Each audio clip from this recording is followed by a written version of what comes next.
Hi all welcome back. ഇന്ന് നമ്മൾ നോക്കുന്നത് ലിറ്റററി ക്രിറ്റിസിസം 15th ചാപ്റ്ററാണ്. T S. Eliot impersonality theory. So T S. Eliot ഒരു ഫേമസ് ആയിട്ടുള്ള മോഡേണിസ്റ്റ് പോയറ്റും ക്രിട്ടിക്കുമാണ്. സോ അദ്ദേഹത്തിൻ്റെ ഫേമസ് ആയിട്ടുള്ള വർക്കാണ് ദ വേസ്റ്റ് ലാൻഡ് എന്ന് പറയുന്നത്. സോ ഇവിടെ നമ്മൾ നോക്കുന്നത് അദ്ദേഹത്തിൻ്റെ ഒരു എസ്സേ ആണ്, ട്രഡീഷൻ ആൻഡ് ഇൻഡിവിജ്വൽ ടാലൻറ്റ് എന്ന് പറയുന്നത്. സോ ഈ ഒരു എസ്സേയിൽ ട്രഡീഷനെ കുറിച്ചിട്ടും പോയറ്റിൻ്റെ റോളിനെ കുറിച്ചിട്ടും അതുപോലെ എന്തുകൊണ്ടാണ് ഒരു പോയറ്റ് ഇംപേഴ്സണൽ ആയിരിക്കണം എന്ന് പറയുന്നത് എന്നുള്ളതിനെ കുറിച്ചിട്ടൊക്കെയാണ് ഈ ഒരു എസ്സേ എക്സ്പ്ലെയിൻ ചെയ്യുന്നത്. സോ ഇദ്ദേഹം ട്രഡീഷനെ കുറിച്ചിട്ടുള്ള കോമൺ ഐഡിയാസൊക്കെ ചലഞ്ച് ചെയ്യുന്നുണ്ട്. അദ്ദേഹം പറയുന്നത് ട്രഡീഷൻ എന്ന് വെച്ചാൽ പാസ്റ്റിനെ ബ്ലൈൻഡ്ലി കോപ്പി ചെയ്യുക എന്നുള്ളതല്ല, അല്ലെങ്കിൽ പഴയ റൈറ്റേഴ്സിനെ ഒന്നും ചിന്തിക്കാതെ ഫോളോ ചെയ്യുന്നത് അല്ല. പിന്നെ എന്താണ് ട്രഡീഷൻ എന്ന് പറയുന്നത്? പാസ്റ്റ് ലിറ്ററേച്ചറിനെ വളരെ ഡീപ്പായിട്ട് അറിഞ്ഞിരിക്കുക അല്ലെങ്കിൽ മനസ്സിലാക്കിയിരിക്കുക. അതുപോലെ ഹോമർ മുതൽ പ്രസൻറ്റ് വരെയുള്ള റൈറ്റേഴ്സിനെ കുറിച്ചിട്ട് ഒരു അണ്ടർസ്റ്റാൻഡിങ് ഉണ്ടായിരിക്കുക. സോ ഇതാണ് അദ്ദേഹം കൊണ്ടുവരുന്ന ഐഡിയ എന്ന് പറയുന്നത്. സോ ഇവിടെ മെയിനായിട്ടും അദ്ദേഹം കൊണ്ടുവരുന്നത് പാസ്റ്റും പ്രസൻറ്റും കണക്റ്റഡ് ആണ് എന്നുള്ളൊരു കാര്യമാണ്. പിന്നെ എന്താണ് ഇംപേഴ്സണാലിറ്റി തിയറി? സോ ഇതാണ് മോസ്റ്റ് ഇമ്പോർട്ടൻറ്റ് പാർട്ട് എന്ന് പറയുന്നത്. സോ ഇവിടെ ഈ തിയറി കൊണ്ട് അദ്ദേഹം മെയിനായിട്ട് ഉദ്ദേശിക്കുന്നത് പോയട്രി എന്ന് വെച്ചാൽ ഒരു പേഴ്സണൽ എക്സ്പ്രഷൻ അല്ല എന്നുള്ളതാണ്.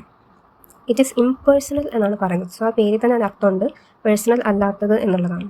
സോ ഇതിൽ പറയുന്നത് പോയട്രി എന്ന് വെച്ചാൽ പേഴ്സണാലിറ്റിയുടെ എക്സ്പ്രഷൻ അല്ല, പക്ഷെ അത് പേഴ്സണാലിറ്റിയിൽ നിന്നുമുള്ളൊരു എസ്കേപ്പാണ് എന്നുള്ളതാണ് പറയുന്നത്.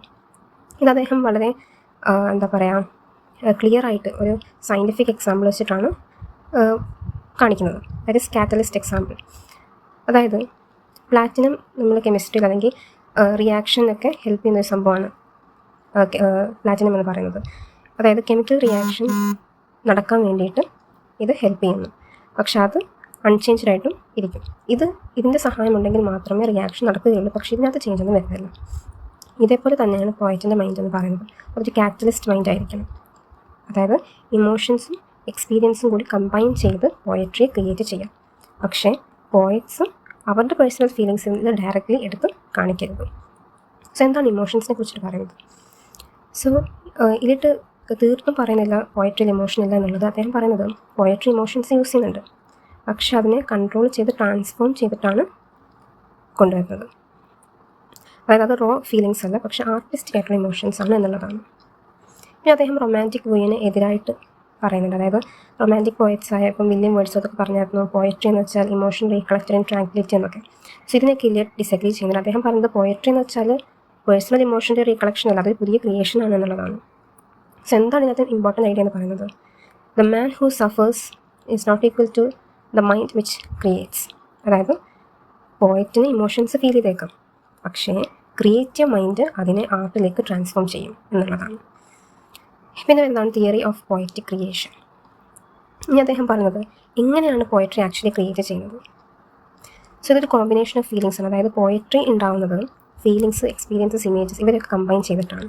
ജസ്റ്റ് വൺ ഇമോഷൻ മാത്രമല്ല, പക്ഷേ ഒരുപാട് ഇമോഷൻസ് ഒരുമിച്ച് മിക്സ്ഡായി ആണ് ഈ ഒരു പോയട്രി ക്രിയേറ്റ് ചെയ്യുന്നത്. ഒരു ഫൈനൽ പോയം ക്രിയേറ്റ് ചെയ്യുന്നത് എന്താണ്? ഒരു പുതിയ ആർട്ടിസ്റ്റിക് ഇമോഷനാണ്, അല്ലാതെ പോയറ്റിൻ്റെ റിയൽ ലൈഫ് ഫീലിംഗ് അതുപോലെ എടുത്ത് കാണിക്കുമല്ല. ഒരു പോയറ്റ് ഒരു കാര്യം എക്സ്പീരിയൻസ് ചെയ്തിട്ടില്ല, അല്ലെങ്കിൽ ഒരിക്കലും എക്സ്പീരിയൻസ് ചെയ്തിട്ടില്ലെങ്കിൽ പോലും അദ്ദേഹത്തിന് എന്ത് ചെയ്യാൻ പറ്റും? ഒരു പവർഫുൾ പോയട്രി ക്രിയേറ്റ് ചെയ്യാനായിട്ട് സാധിക്കും. ബിക്കോസ് പോയട്രി എന്ന് പറഞ്ഞാൽ ആർട്ടിസ്റ്റിക് കൺസ്ട്രക്ഷൻ അല്ല, അത് റിയൽ ലൈഫ് അല്ല എന്നുള്ളൊരു ഐഡിയയാണ് ടി.എസ്. ഇലിയട്ട് കൊണ്ടുവരുന്നത്. ഇങ്ങനെയാണ് പോയറ്റ് ഒരു മീഡിയമായിട്ട് മാറുന്നത്. പോയറ്റ് എന്ന് പറഞ്ഞ ചാനൽ അല്ലെങ്കിൽ മീഡിയമാണ് എന്നാണ് ടി.എസ്. ഇലിയട്ട് പറയുന്നത്. അതായത് അവർ ഒരുപാട് ഇമോഷൻസിനെ സ്റ്റോർ ചെയ്യുന്നു, അതിനെ കമ്പൈൻ ചെയ്യുന്നു, പോയട്രിയെ പ്രൊഡ്യൂസ് ചെയ്യുന്നു. സോ പോയറ്റ്സിൻ്റെ ലൈഫിലേക്ക് മാത്രമല്ല ഫോക്കസ് പോകുന്നത്, പോയം എന്നുള്ളതിലേക്കാണ് ഫോക്കസ് പോകുന്നത് റാദർ ദാൻ പോയറ്റ്. സോ ഇനി ബാലൻസ് ഓഫ് ഇമോഷൻസ് എന്താ നമുക്ക് നോക്കാം. സോ ഗ്രേറ്റ് പോയട്രി എന്ന് പറയുന്നത് ബാലൻസ് ഓഫ് ഇമോഷൻസ് ആണ് എന്നുള്ളതാണ് ടി.എസ്. ഇലിയട്ട് പറയുന്നത്.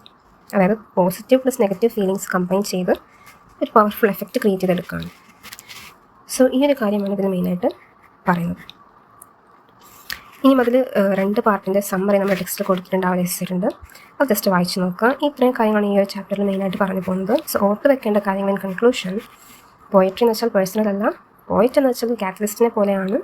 പോയട്രി എന്ന് വെച്ചാൽ ഒരുപാട് ഇമോഷൻസ് കമ്പൈൻ ചെയ്തുണ്ടാകുന്നതാണ്. പോയറ്റ് എന്നുള്ളതിനേക്കാളും പോയം എന്നുള്ളതിനാണ് ഫോക്കസ് കൊടുക്കുന്നത്.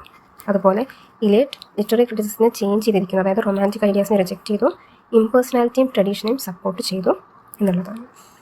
So hope the chapter is clear. എന്തെങ്കിലും ഡൗട്ട് ഉണ്ടെങ്കിൽ കമൻറ്റ് ബോക്സിൽ ചോദിക്കാം. മെയിനായിട്ട് ഓർത്ത് വെക്കേണ്ട കാര്യങ്ങൾ T.S. Eliot പോയറ്റിനെക്കുറിച്ച് എന്താണ് പറഞ്ഞത്, പോയറ്റിനെക്കുറിച്ച് എന്താണ് പറഞ്ഞത്, എന്ത് എക്സാമ്പിളാണ് യൂസ് ചെയ്തത് എന്നുള്ളതിനെക്കുറിച്ചിട്ടൊക്കെ ഓർത്ത് വെക്കാം. Thank you. See you next video.